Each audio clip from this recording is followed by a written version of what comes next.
Leslie Chen, thank you so much for being on the podcast with me today. And I'm not saying the name of the podcast right now because it's changing. I'm so excited, and I'm not sure if your episode will actually have it. So I'm just sharing that with you and everybody else because it's a little tidbit that's coming for all the listeners. And it's so exciting. But we're talking about belief today. Yes. Yes, I'm so excited about this particular topic. And thank you, Amanda, for having me here. I know we're going to have quite a tango. Yes, we are. Well, so we've known each other since 2016. Yes. And I've got to watch you grow into a mom, to grow into the coach that you are, to help people lose weight. And the neuroscience in me is like so in tune with the neuroscience in you. And that's what we're talking about today. The neuroscience of belief. Exactly. And I think the topic that we're going to tap into today is not only going to help people with the weight loss, it's actually the fundamentals that people need in order to make any lifelong transformation in any aspect of life. And I can't wait. I can't wait either. Okay. So the very first question that comes to mind, and we've already kind of prepped this in the pre-recording. How come some people can change their whole life around quickly and some people can't? I'll tell you this. There are a number of factors that play in it. In my experience, because I help people rewire how they perceive, react to, and process and experience eating and weight loss. So in this context, there are a few factors. For example, your sensory patterns. Is it aligned to give you the right feeling experience? But ultimately, the biggest factor is how well you can actually believe that the new identity is happening to you. Because a lot of time people cannot because of generational pattern or something that had a lot of roots in their upbringing.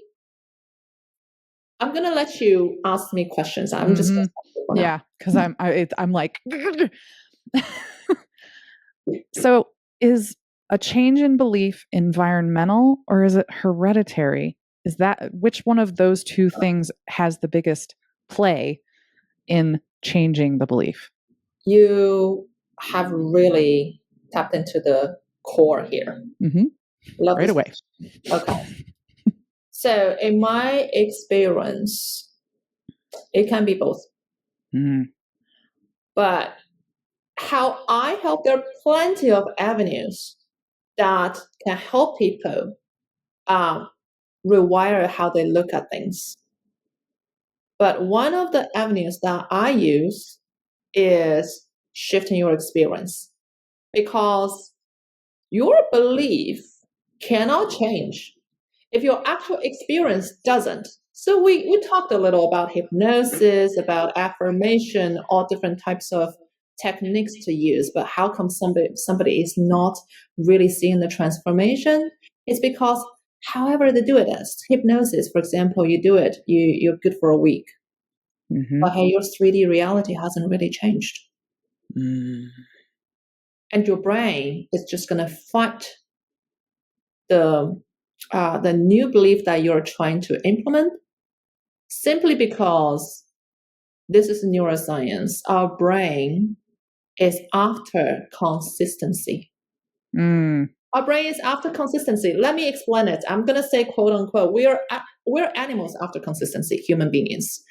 When you have a belief, okay, and you're trying to create a new habit or implement a series of behaviors that are contradicting the belief, what our brain automatically does on default is to bend over the effort to match with the beliefs. And that really explains a lot as to why a lot of people have been trying this routine or implementing that regimen through willpower.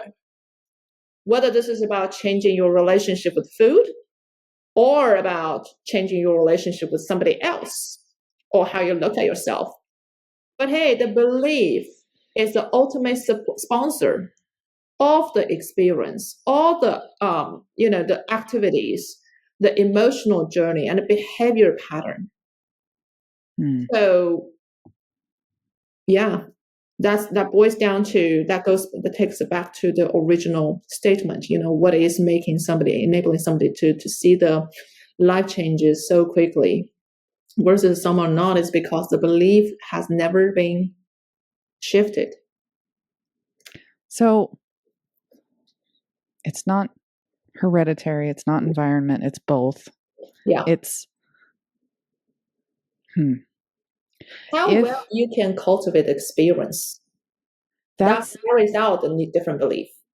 And so the question that keeps coming to my mind is how long? How long does it take to shift? Because if we're talking about a quick shift, that means like less than a month. Or does that mean the second most important question? Let me answer this question first. Yeah. But there is a more important question. Yes, there is. This question. I'll give you the data that you want, okay? In my program, where I help people rewire their spiritual and sensory and physical experience with food and weight loss, what I'm seeing is there have been like 80% of people, at least, can start seeing the beginning of the new belief within the first 2 weeks. Let me tell you, no, don't get too excited yet. Because there's going to be a backtrack, right? There's layers in there. There are layers. Okay, 80% are going to see the new belief, the opposite belief happening, which is the positive one. And let me be specific about this. One of the main limiting beliefs that they've been holding on for years and decades, is I cannot trust my body, and I have to deprive myself in order to keep my weight and the physical fitness in check. That has been the belief that keeps them on diets after diets. Okay. Now, the reason why 80% of those people can see the change and start feeling a different belief is because the first thing they do is we teach them how to approach food and eating with a very simple and sustainable routine that keeps them satisfied without limitation or elimination while going slimmer, and they see it. So that's when they realize, oh my God, my old belief is a false thought, a faulty thinking, and I can actually have the experience. But now that leads to the second most important question, which is how much are you ready to really internalize that belief? And that varies a lot. Mm-hmm. Some people are really good at it. I would say 40% of my clients. This is what I tell them, okay, as a way to cope with this. Imagine you're on a train.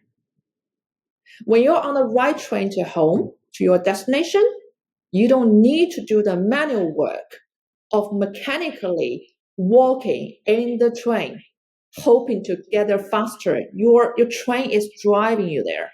So you got to be able to trust it. However, some people, because of past conditioning of the old beliefs, and especially we're talking about high achieving women here, women who also have another troubling belief that in order to achieve something major, I have to work really hard. Yep. So when they are seeing things are unfolding in the right direction without them busy with it, because you have to think about it. The reason why people are obsessed with certain things is that there is some emotional value they're getting from it. It's some kind of gratuity, or maybe just the feeling of being productive. I feel like that's what happens a lot to my clients. So a lot of them, now they're feeling excited, but after excitement, it's like, hey, this is really true. Mm-hmm. They're not ready to embrace and let it happen, let themselves be taken, carried away by the new belief.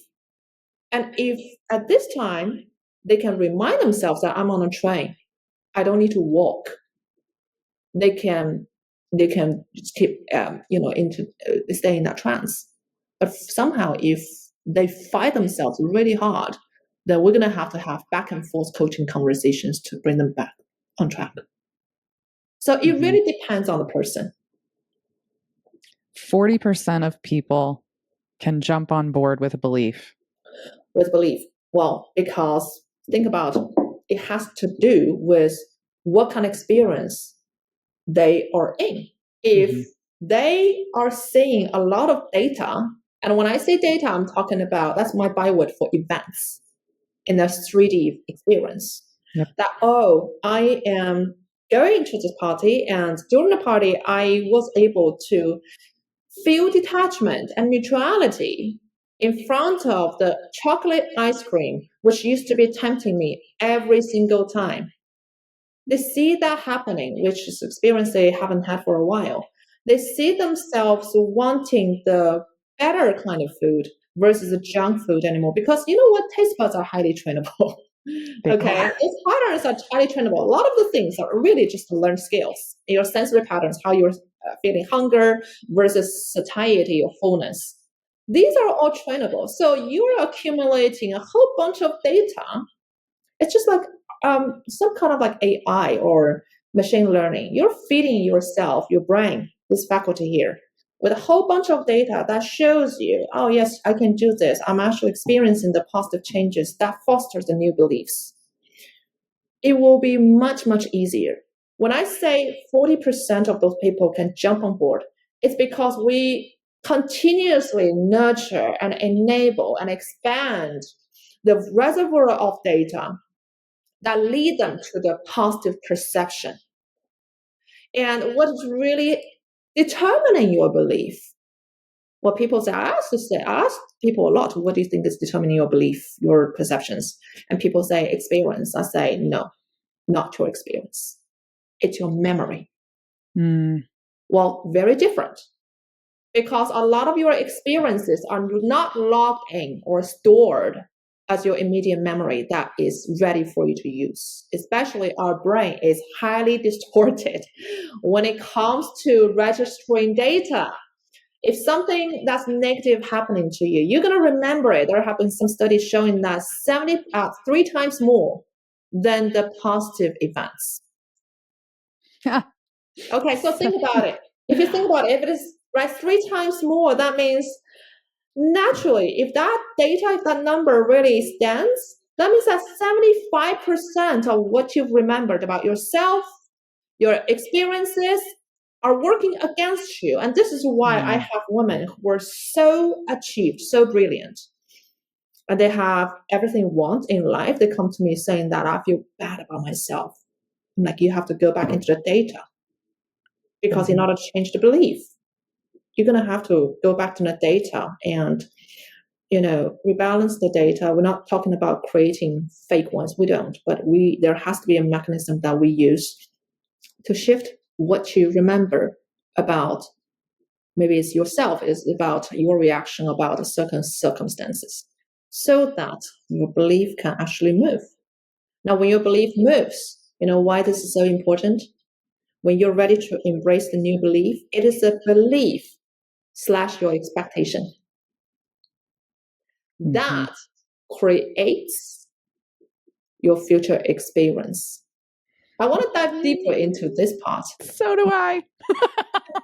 But I want to make a pause here in case you have something, some follow-up questions about what I just said. I don't want to move too fast. I do. Yes, definitely. We will come back to this because it needs to be brought to light.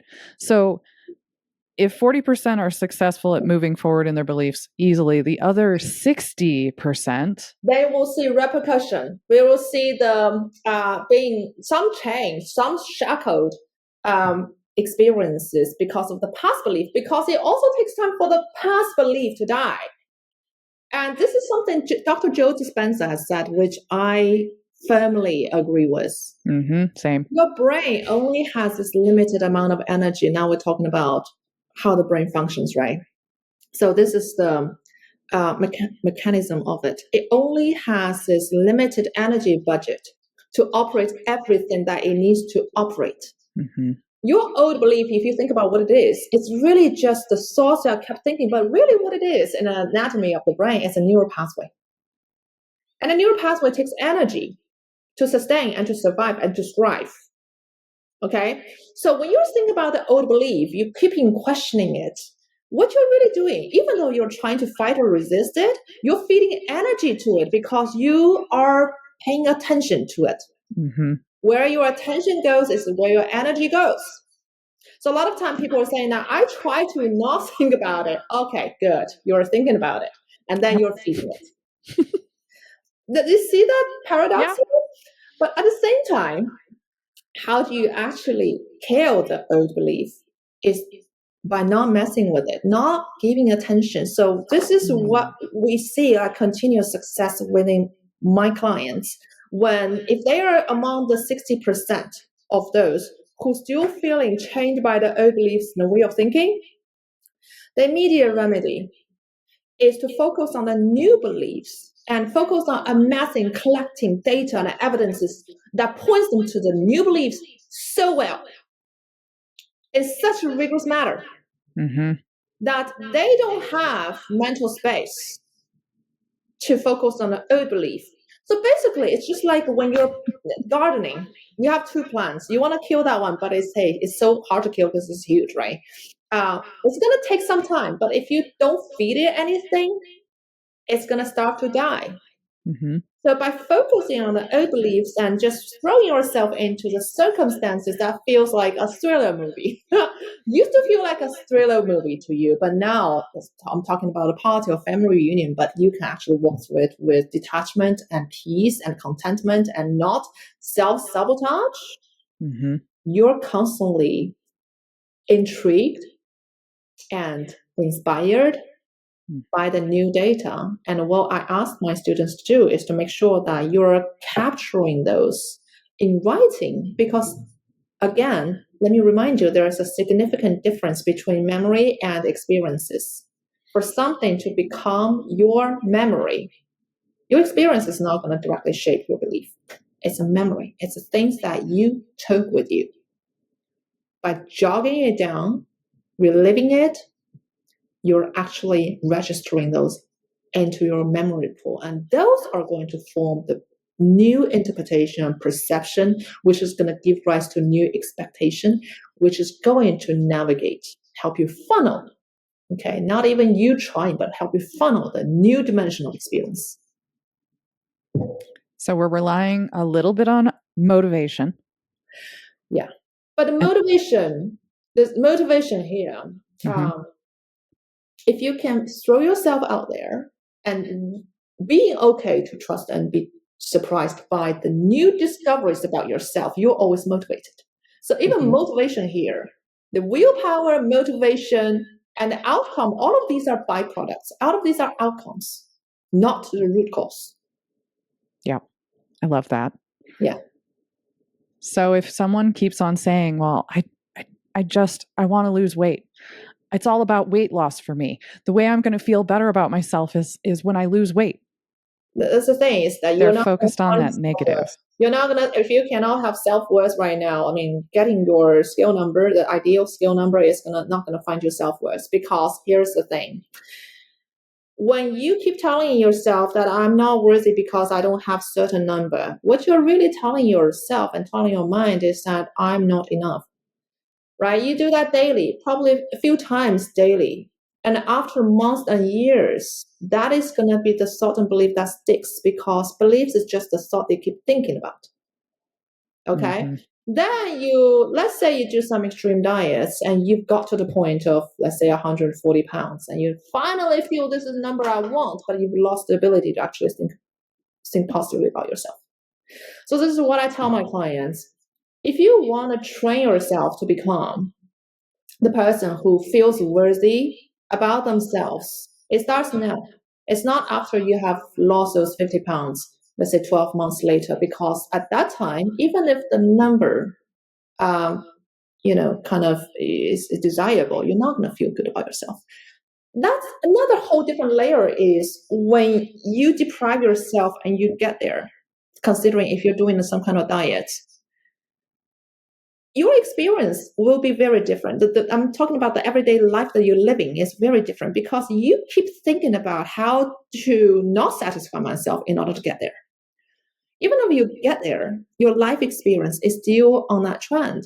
It's an opposite trend. Because you know that if I go lose a little bit, it's going to all come back. So you're constantly living in fear and anxiety and stress, and you never learned how to let go and live life. And that, again, is the opposite outcome that you are trying to. So simple takeaway is, if you want to get to the destination, first you have to be very clear about what exactly is your goal. Okay. And you have to get onto the train that take you there, not the opposite train. I love that expression. I love that. I love how you have simplified it to just get on the dang train and ride it. Yeah. Yeah. Trust the process. Many high achievers, many athletes have heard trust the process, trust the process, trust the process. Yeah. And even in saying that, at some point, some of these high achievers will do the opposite. Because they're used to micromanage. A lot of them are used to feel being in control. So they feel like, if I count the calories, if I count the macros, that gives me a sense of productivity and control. But that's the opposite game we're playing here. If you think about climbing the career ladder or winning the award or building a business, you think about the qualities that bring you to those outcomes. These are anti-human nature qualities, because you have to get up early, you have to run an extra miles. But human nature is like, we want to be lazy and do nothing, right? Right. But that's the qualities that you will need to have in order to win those games, because you want to be better than most people. But here, when it comes to just having a normal life with food, normal relationship with yourself, it's not the same game at all. It's the opposite game. A lot of time it's about letting go and going back to this place of neutrality and not resisting, so that your body can do the work. Most people don't understand it. Your body has the ability to self-correct. But when you are suppressing the need, this is what I see a lot. Most people, after they've done diets, after years, they no longer even have the sensory acuity and sensitiveness to many things for the body to function just naturally and normally. For example, they don't feel hunger or fullness on a timely basis anymore. And if you lost track with that, when that's not working for you, guess what? You are primed to overeat all the time for years and decades. Mm-hmm. Right? Some people are naturally favoring over-sweetened food without realizing these are over-sweetened. Honestly, when I'm baking a muffin using some YouTube recipes, for me and my family, half of the sugar amount as required by the recipe is sweet enough for us. But if you have been to this place where not enough amount of sugar is enough for you, then you are being driven to want more and more sugar. And that's the thing that can be retrained. So most of us, come back to the previous point that we made, majority of these is nurtured, not nature. Yeah. A lifetime of experience. One of the things I keep hearing you say is finding this place of neutrality. There was something you taught me in our pre-recorded session about the question to ask yourself to bring yourself to neutral. What is it? One of the questions I tell my clients to ask themselves before they actually officially enroll in the program is, what is the best thing for me at this moment? Well, when you ask yourself this question, you bring your attention back to yourself and you bring yourself to this time and space right now. And it's not question, it's an open-ended question. So you actually let your mind come up with the answer instead of having a presumed answer, because that's a lot of policy a lot of people look for. When my clients, initially, I give them this question. Several of them were like, oh, I'm going to switch it to a different question that resonates better to me. I'm like, what is that question you ask? Should I have it or not have it? Speaking of the scenario when they're seeing an ice cream, then should I have it or should I not have it? I said, big mistake. Because when I ask you the question, I want you to ask yourself, what is the best thing for me right now? Mm-hmm. This is a place of neutrality. Right to center. You let your mind come up with the genuine answer from itself and trying to connect with the deeper needs. When you're asking yourself, should I not? Your past training and programming for years and decades have been dismissing your needs. So what do you think is an answer that is going to come up naturally for you? But here's the thing. I'm going to drop the truth bomb here, okay? I'm just going to say it out here. Over 90% of your cravings, food cravings, for that chocolate, for that whatever, they are not cravings to begin with. These are just simple thoughts. Now, how do you turn them into craving? Yes, I said you turn them into craving.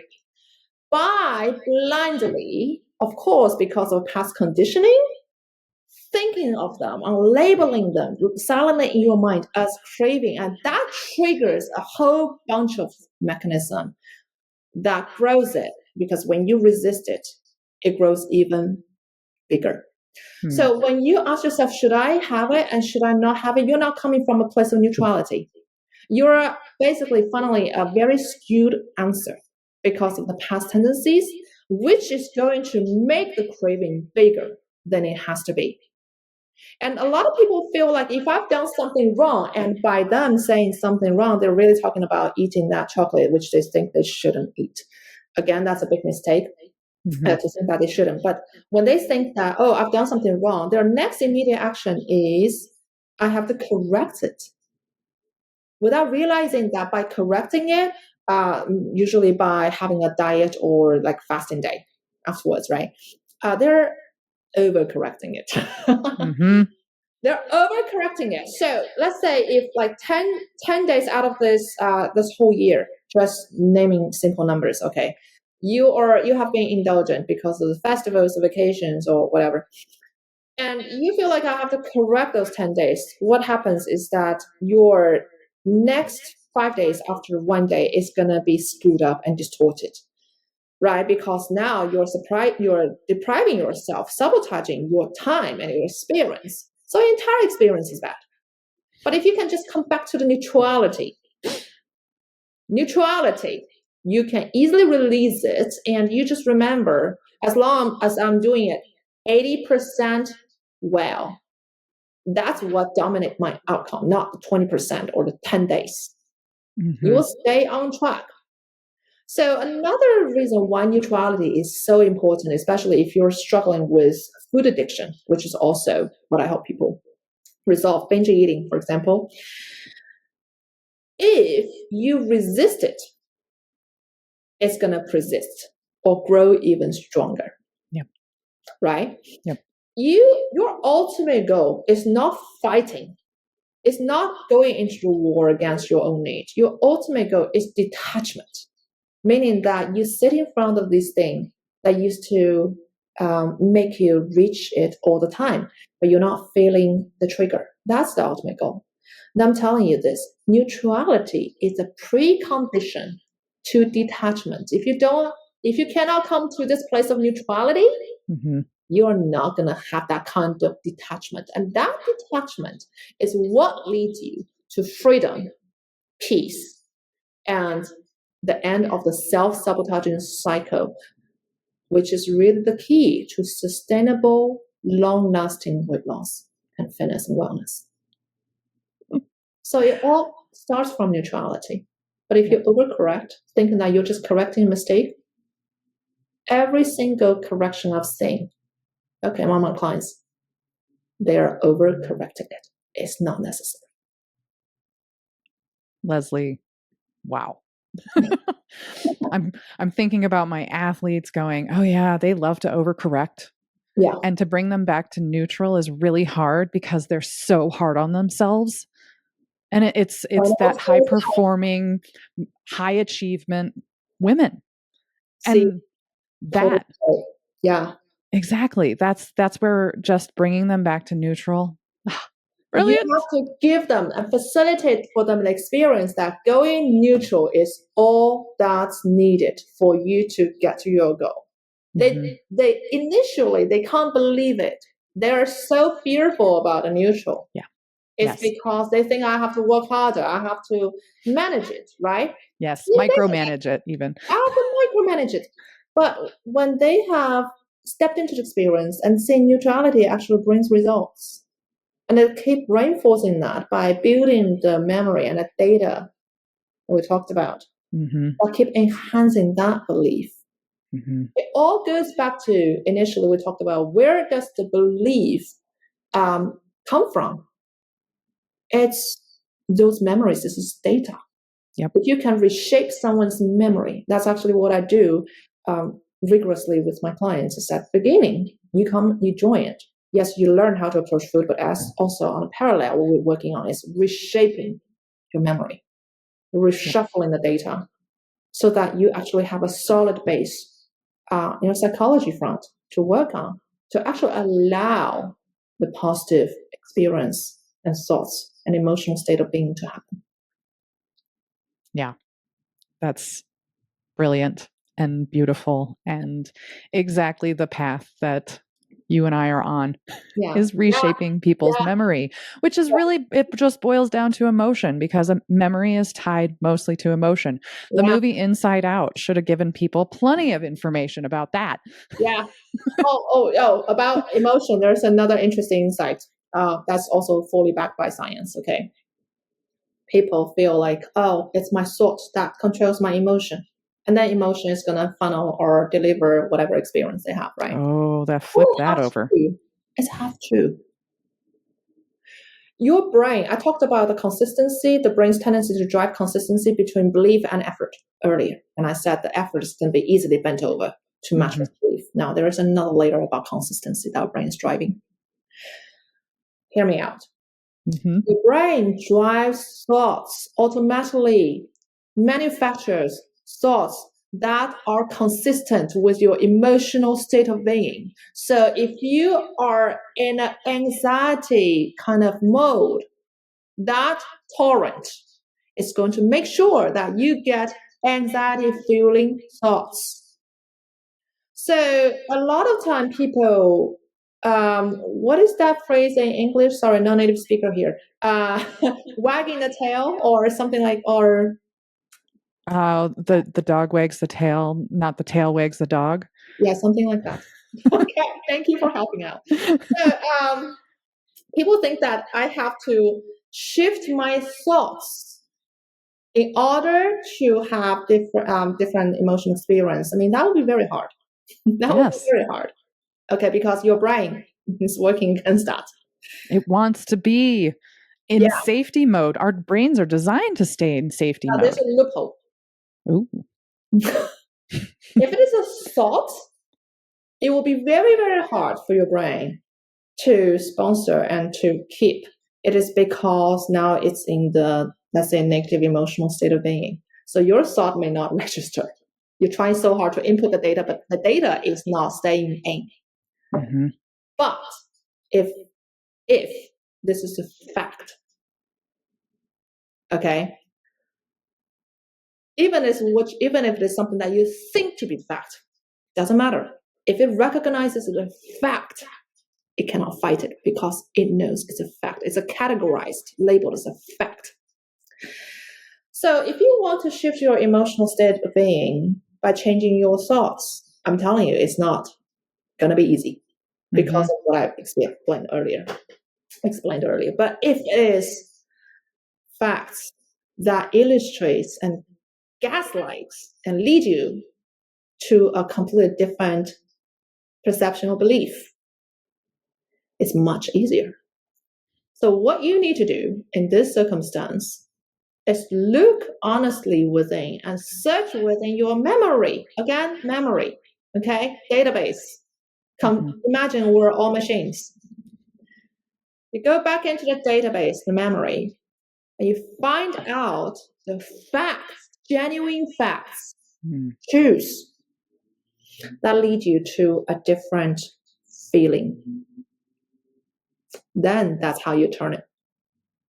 So that's the loophole. Thoughts, weak. Facts, strong. Because you don't even need to believe it. You just know it. So does that dispel affirmations or does that support affirmations? It supports, affirmation is, it cannot be the standalone strategy. Affirmation needs to be, again, a byproduct. a supplementary auxiliary kind of tool that is also a byproduct. Because here, if you live in an experience that points you to the positive belief, those affirmations are going to pop up on its own. That's why I said this is a byproduct. But if you're not living the experience, if you're not gathering the right data, you do as many affirmations you want. You're not going to believe it. It's people feel like I have to transform myself. It's actually not that at all. What you need to do, you so already know what you want, right? You're so already know that you're fully capable. But here's the thing. What you need to train is this faculty, this body here between your ears. Because right now it's running by different algorithm that is, pretty much leading you to different outcomes and experiences. So a lot of time I remind my clients that, hey, be neutral about it. Don't overthink. You have nothing wrong with you. You just need to train this little machine here, and it's so trainable.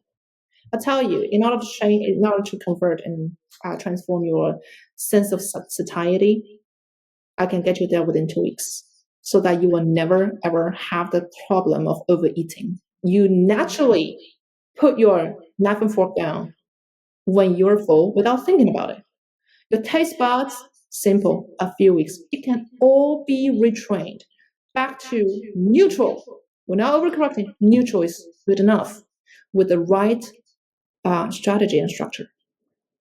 Do you find that people with addiction to food or addiction to expelling their body from food, anorexia, bulimia, those are the people that end up in the 60 percentile that are struggling, or are they faster to shift their beliefs?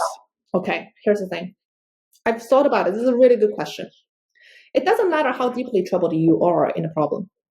Because I've got clients who have been binging every day or every other day for years. Like whenever they come onto the program, that's actually the video interviews are on my website. So they come into the program, they start seeing this new reality, a different experience, and they never go back, and it's effortless. I've also seen people who are really achieved and supposed to be not struggle with this at all, with a new belief, and they find themselves rejecting the new beliefs 3 to 4 weeks in, even if they have done so well and received and seen so many great results. I can tell you the person's level of impulsivity, is one big factor to think about. So one of the questions I ask everybody before they join, before I decide whether to let them join. There are questions, a few questions pointing different kind of situations, because they have to be mentally and physically ready for it. But one of the things, are you currently struggling with ADHD? Because there is a strong correlation with impulsivity between impulsivity and ADHD. It doesn't mean it's a deal breaker, but when there is ADHD in play, I need to know, and I need to keep that in mind. I still have clients with ADHD able to totally transform it, but it just means a certain part of the modules will need some, add-ons to facilitate that change better, and they need to feel more secure. Interesting. Yeah. Do you find that most of your clients, your incoming clients, know whether they're ADHD, or do they find out when they're working with you, like, oh, I probably have ADHD? Most of them do. Most of them will tell me either I have it, it's diagnosed, or I've done some questionnaires or plenty of online questionnaires. I have the tendency. But the thing is, if this is not diagnosed, I tell them for sure, don't take it for granted. That's your perception about it. Mm-hmm. And it's your perception about it. It can easily become a belief that works against you. But let's try this and work things out to see how it actually goes. And a lot of them actually find out it's actually not as bad as if the person has been diagnosed with ADHD, you just need to do a better, I just need to do a better job in terms of walking them through the mechanism so that they actually see hope. It's about perception eventually. It's 90% a mind game. Mm-hmm. You can do it. You can have the skill set, but if you don't have the confidence that you can do it, / believe that you can do it, you're not going to get there. Right. Belief is key. Yeah. Belief is truly key. That's why we're talking about neuroscience of belief. Exactly. Yeah. Leslie, this has been amazing.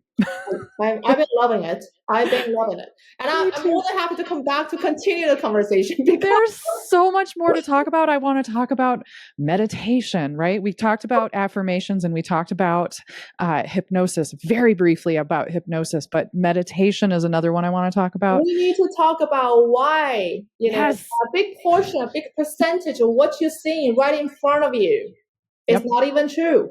Exactly. We're painting It's our all about own perception. We're painting our own perception day in and day out. Yes, we're doing that. Leslie, we're coming back and we're doing that. True. When I say it's not true, I know some people are like, the new age stuff. No, I'm actually going to walk you through the science behind why. Oh, there's a ton of science behind it. And Dr. Joe Dispenza was one of the forefront people to actually mainstream it, which I love. But there were so many other studies before him that pushed him into this direction. I'm just going to share one thing here. Yes, I want to get people to think, okay? I'm going to drop another bomb. You may know this, you may not know this. Okay, hear me out. Your brain, your brain. Your retina, let me put it this way, okay, doesn't have the construct that allows you to see things, the world in front of you, and, just kind of this visual field, we call it. It doesn't have the construct for you to see everything clearly. Mm-hmm. The only thing that you can see clearly with color and light, okay, is this object right in front of you. This is within this small angle. Everything else is formulated by your expectation. And where does your expectation come from? We talked about it. I want to reiterate it. Belief, memory. You go somewhere. You probably have took a glance, a really brief glance of things, and then that forms the basic data. That forms the expectation. Your brain then fabricates those visions. Mm-hmm. I can't see the wall behind me unless I look at my monitor here, but I believe it's behind me. It's not behind you. I'm talking about the person that is within, let's say, 35 degree in front of you, or just anything that is not right in front of you. Yep. Those visions are highly, highly questionable. Yep. Think about it. Majority of it is not true. It's fabricated. Yep. And man, we can dive down that rabbit hole so deep. I am looking forward to that conversation. We're on a time. We're on a hard stop. We are, yes. Leslie, where can people find you on the internet so that they can learn more about what you do or dive into your program? So they can find me on LinkedIn. I'm pretty active there nowadays. I have a TikTok, which I will try my best to update more. But if you now that it's staying, yes, now it's staying, and you can also find me at www.rieslean.com, and it's spelled as RISELEAN.com. That'll be in the show notes, so everybody can find it and check out all the amazing things that you are doing in the world of neuroscience, belief, and getting people to believe and trust in themselves. That's really what you're doing. But of course, that ties into weight loss. Data transformation. Exactly. Past data, present data, and future data. Oh my gosh, right? Oh, Leslie, thank you so much. You're very welcome, and I enjoy the conversation. I'm going to go have a glass of wine now. Yay! You made it to the end of the episode. Good job. Now, go share this with your friends. Go like, subscribe, leave me a review. Let me know that you like what's happening here on the Gutsy Chick podcast. And if you're a female high performer with mysterious chronic health condition, go check out the Gutsy Chick Quiz so you can find out what might be holding you back from healing. And if you want more on what I do with my clients and my blog and any podcasts that I've been a guest on, go to bodywhisperhealing.com. Thanks for listening.